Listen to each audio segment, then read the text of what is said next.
મિત્રો, heart attack અચાનક કોઈને નથી આવતું, એનો પણ સમય લાગે છે.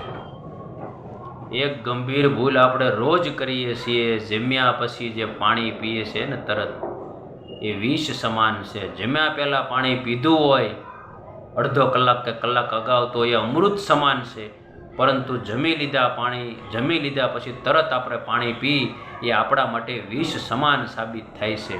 એનું કારણ શું, હું તમને વાત કરું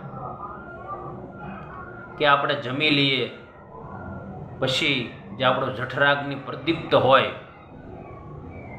તો જમી લઈને તરત આપણે પાણી પીએ એટલે આપણો જઠરાગ્નિ ઓલાઈ જાય અને આપણું જે ખાધેલું અનાજ હોય, અન્ન હોય, બરાબર, એ એમનેમ પીડ્યું રહે અને એ ગેસના સ્વરૂપે થાય અને કાસો આમ થાય.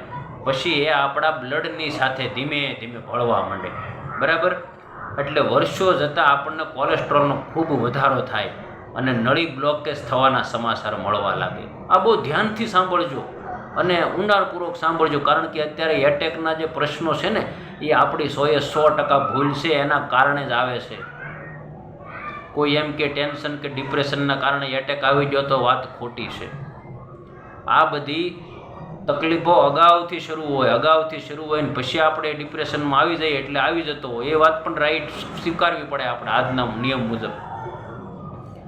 પરંતુ આપણે જો કુદરતના સાનિધ્ય પ્રમાણે રહીશું, કુદરતી વાતાવરણ પ્રમાણે, તો આપણને કાંઈ નહીં થાય.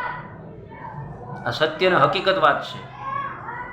માટે જમ્યા પછી ક્યારે પણ પાણી ન પીવું જોઈએ. જમ્યા પછી 1 કલાક પછી પાણી પી એટલે આપણને અપચો ન થાય, એસિડિટી ન થાય, હાઈ બીપી ન થાય, બરાબર. આવા ઘણા બધા રોગો છે અને એવી ઘણી બધી તકલીફો છે.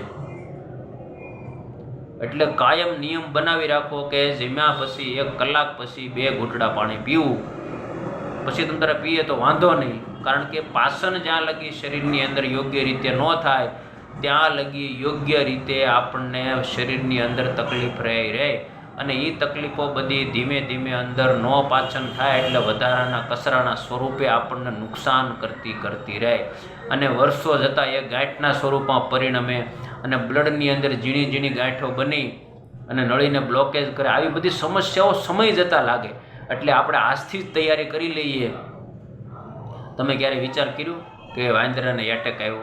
જો વાંદરાની અંદર જે હાર્ટ છે એ જ મનુષ્યની અંદર હાર્ટ છે, વાંદરાની અંદર જે કિડની છે એ જ મનુષ્યની અંદર કિડની છે, પણ એ લોકો જમ્યા પછી 2-3 કલાક પાણી